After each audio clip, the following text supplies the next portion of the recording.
একাকিত্ব একটা ভয়ঙ্কর রকমের যন্ত্রণা। বাচ্চাগুলো যখন বাসায় থাকে তখন সারাদিন ওদের সাথে চিৎকার চেঁচামেচি করতে হয়। যখন ওরা স্কুলে চলে যায়, ওর বাবা অফিসে চলে যায়, সেই সকাল ৭:৩০ থেকে ১:৩০ পর্যন্ত আমি এখন একদম একা থাকি ঘরে।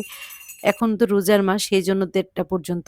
আর যখন রোজার মাস ছাড়া এমনি রেগুলার ক্লাস টাইম হচ্ছে ৪টা পর্যন্ত। সেই সারাদিন আমি একা, একা বাসায় থাকি। যদিও কাজের মধ্যে থাকি তারপরেও মাঝে, মাঝে না খুব বোরিং ফিল হয়।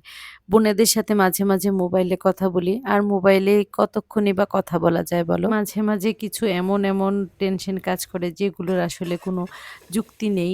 কেন এমন হয় আমি আসলে বুঝতে পারি না। তো যাই হোক, তোমাদের সাথে অনেক কথা শেয়ার করে ফেললাম। তোমাদেরও কি কারোর এমন হয়? যদি হয় আমাকে কমেন্টে জানিও। আর আজকে রান্না করলাম হাঁসের ডিম। আজকে জানো, ছেলে-মেয়ে স্কুলে যাওয়ার সময় ২ জন ২ টা রান্নার কথা আমাকে বলে গেল।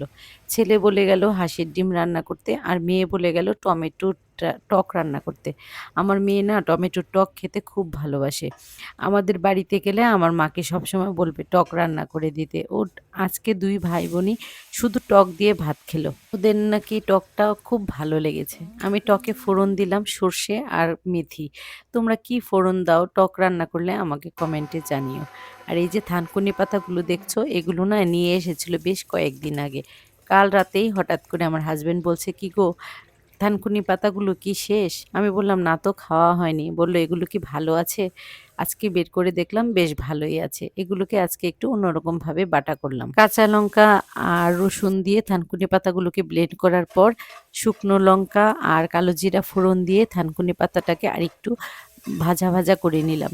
তোমরা তো থানকুনি পাতা বাটা এমনি করে খাও কাঁচা। একবার এভাবে নেড়ে খেয়ে দেখো, আশা করি তোমাদের কাছে ভালো লাগবে। আর আমি আজকে কি দিয়ে খেলাম জানো তো?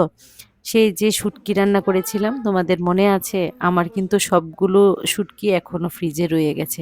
আজকে আমার জন্য অল্প করে একটু বের করে গরম করে নিলাম। তোমরা ভালো থেকো। টাটা।